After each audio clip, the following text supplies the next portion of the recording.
सौने मारा जय संस्कार। आज हम वाक्य के प्रकार पढ़ रहे हैं।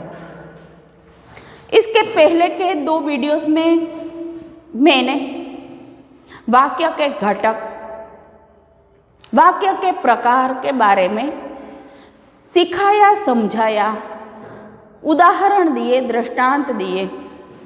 हालांकि ये सब कुछ आपकी बुक में है ही। अब आगे चलते हैं कि रचना के आधार पर वाक्य के प्रकार। दूसरा, मैंने इसके पहले के वीडियो में आपको बताया है, 8 प्रकार हमने अच्छे से सीखे, समझे। अब रचना के आधार पर वाक्य के टोटल 3 प्रकार है: सरल वाक्य, संयुक्त वाक्य और मिश्र वाक्य।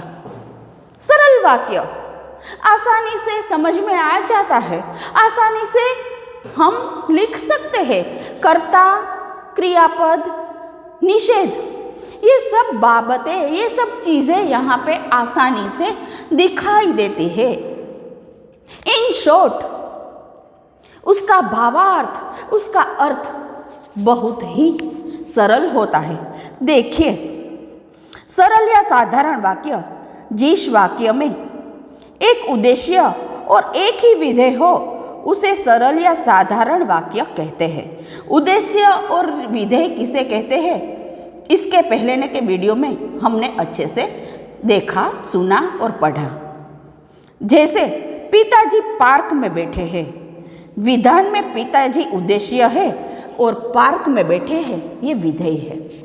सरलता है, विधेय भी सरल है, उद्देश्य भी सरल है। सरल वाक्य में एक ही वाक्य होता है।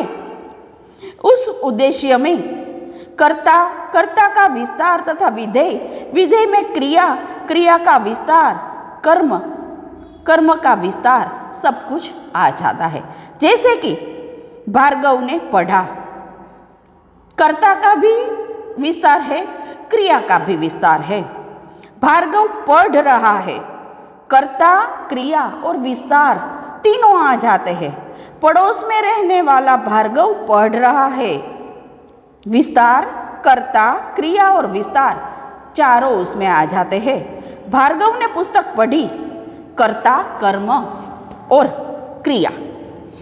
भार्गव ने अपने मित्र को कहानी की पुस्तक दी, यहाँ पर कर्ता, कर्म का विस्तार, कर्म का विस्तार और कर्म और क्रिया सब कुछ है। सब कुछ होते हुए भी ये वाक्य का अर्थ बहुत ही सरल होता है। कोई भी व्यक्ति, बच्चा, कम पढ़ा लिखा व्यक्ति इसे समझ पा सकता है, इसलिए उसे सरल वाक्य कहते हैं।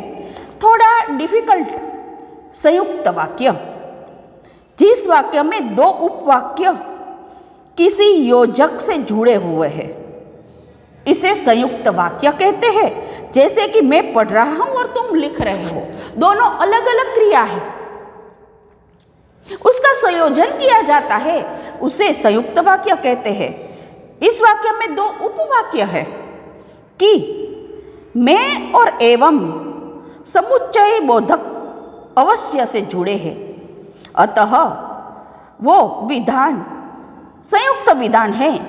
संयुक्त वाक्य के अंतर्गत जितने उपवाक्य होते हैं वो स्वतंत्र होते हैं। उपवाक्य भी होते हैं, जैसे कि हमारे उपग्रह होते हैं। सूर्यमंडल के टोटल 9 ग्रह, जिसका नाम आपको पता है, बुध, गुरु, शुक्र, शनि, पृथ्वी, यूरेनस, मंगल, नेपच्यून, प्लूटो। આ સૂર્યમંડળના 9 ગ્રહો છે, તે પોતપોતાની રીતે સૂર્યની આસપાસ પ્રદક્ષિણા ફરે છે। તેમાં આપણો ગ્રહ પૃથ્વી, તેને સૂર્યને ફરતે પ્રદક્ષિણા ફરતા 365 દિવસ લાગે છે, જેને આપણે એક વર્ષનો સમયગાળો કહીએ છીએ। તે સૂર્યમંડળને આસપાસ પ્રદક્ષિણા ફરે છે। પરંતુ તે સીધી રીતે નથી ફરતા, તે આમ ભમરડાની જેમ ફરતા ફરે છે. આ એક વૈજ્ઞાનિક વાક્ય થયું. દરેક ગ્રહને પોતાનો ઉપગ્રહ છે. આપણો ઉપગ્રહ ચંદ્ર છે, જે કુદરતી છે. પૃથ્વીવાસીઓએ બીજા ઘણા ઉપગ્રહો તરતા મૂક્યા છે, સેટેલાઇટ્સ. આ વિજ્ઞાનની વાત થઈ. परंतु वाक्य के भी उपवाक्य होते हैं, वाक्य के अंदर भी वाक्य होते हैं, उससे संयुक्त वाक्य बना होता है, जुड़ा हुआ होता है. और मजे की बात यह है कि दोनों ही वाक्य स्वतंत्र है, दोनों का अपना अर्थ निर्मित होता है. जैसे कि मैं हूँ सत्यकेतु और पत्नी ये कामना. मैं सत्यकेतु हूँ ही, ये मेरी पत्नी कामना है, लेकिन ये बात संयुक्त रूप से की जाती है कि मैं सत्यकेतु और ये पत्नी कामना. आपको सत्य बोलना चाहिए, परंतु वह अप्रिय न हो.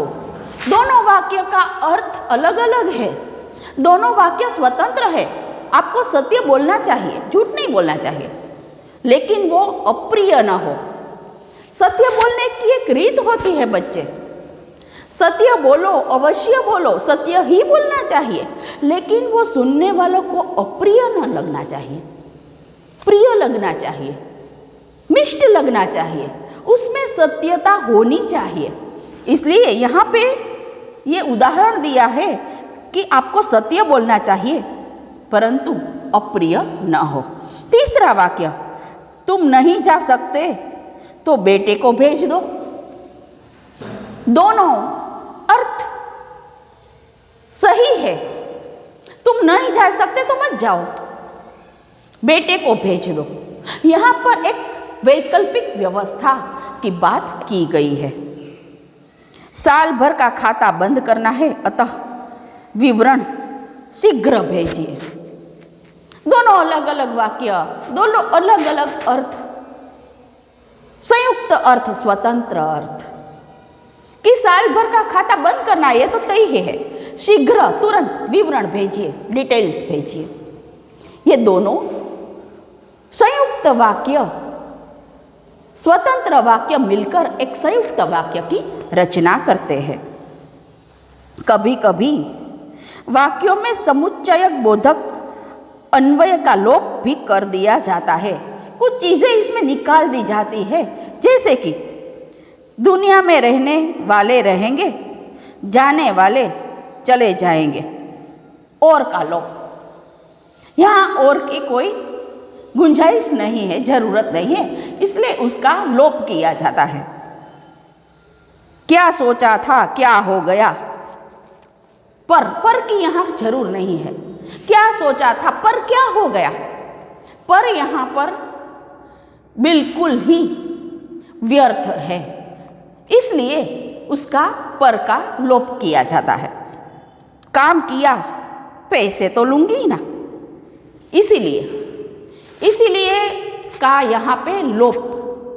इसीलिए कि कोई यहाँ जरूरत नहीं है. थोड़ा शॉर्टिंग, थोड़ी समय की बचत संयुक्त वाक्य में होती है. काम किया है, पैसे लूंगी, इसलिए पैसे लूंगी, ये कहने की जरूरत नहीं है. काम किया है, पैसे लूंगी. मिश्र वाक्य थोड़े से कठिन लेकिन मजे के. जिस वाक्य की रचना एक से अधिक वाक्यों और उपवाक्यों में से हो गई है, उसके प्रधान का अन्य वाक्य गौण है, उसे मिश्र वाक्य कहते हैं.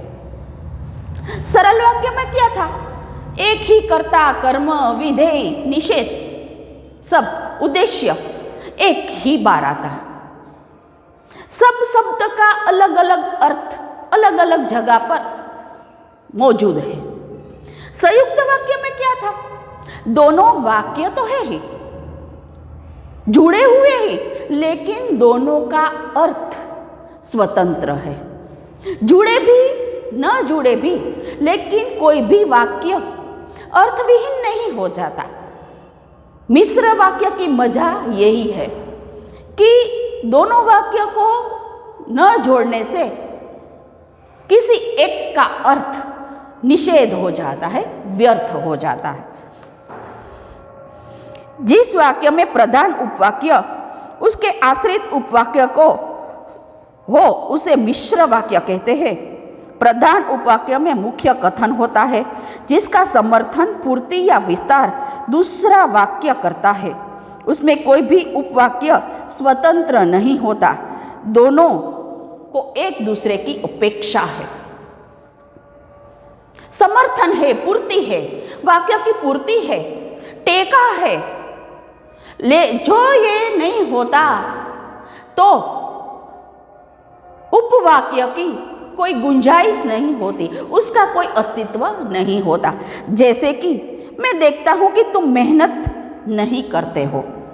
हिरन ही एकमात्र ऐसा पशु है जो भरता है। सविता को पुरस्कार मिला क्योंकि उसने एक अच्छा गीत सुनाया। यह वही भारत देश है जिसको सोने की चिड़िया कहा जाता था। सूरज उगा इसलिए अंधेरा भागा। 5 अलग अलग तरीके के वाक्य जो एक दूसरे का समर्थन करते हैं। ये बात अगला वाक्य सच है उसकी पूर्ति करते हैं, उसको सहयोग देते हैं, उसको टेका देते हैं। उपवाक्य यदि टेका न दे तो पहले वाक्य का समर्थन या समर्थन की पूर्ति अच्छे से न हो, इसलिए उसको मिश्र वाक्य कहते हैं। कि सूरज उगा इसलिए अंधेरा भागा। यदि सूरज ना उगता तो अंधेरा न भागता। ये भी सही बात है ना। सूरज उगा एक बात है, अंधेरा भागा दूसरी बात है, लेकिन दोनों घटना एक साथ होती है। यही मिश्र वाक्य की मजा है कि सूरज उगा इसलिए अंधेरा भागा। यही वही भारत देश है जिसको सोने की चिड़िया कहा जाता है।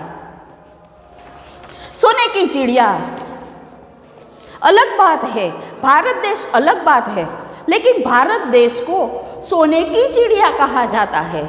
ये दोनों वाक्य एक दूसरे से जुड़े हुए हैं।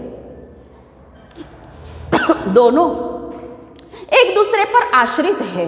उपवाक्य वाक्य पर आश्रित है, उसका कोई स्वतंत्र अर्थ नहीं है, इसलिए ये मिश्र वाक्य है। ये ग्रामर का टॉपिक यहाँ पे समाप्त होता है। आशा रखती हूँ कि आपको ये ग्रामर का टॉपिक अच्छे से समझ में आ गया होगा। सब कुछ डिटेल्स आपके पुस्तक में है ही। मिलते हैं इसके नेक्स्ट वीडियो में नेक्स्ट लेसन के साथ।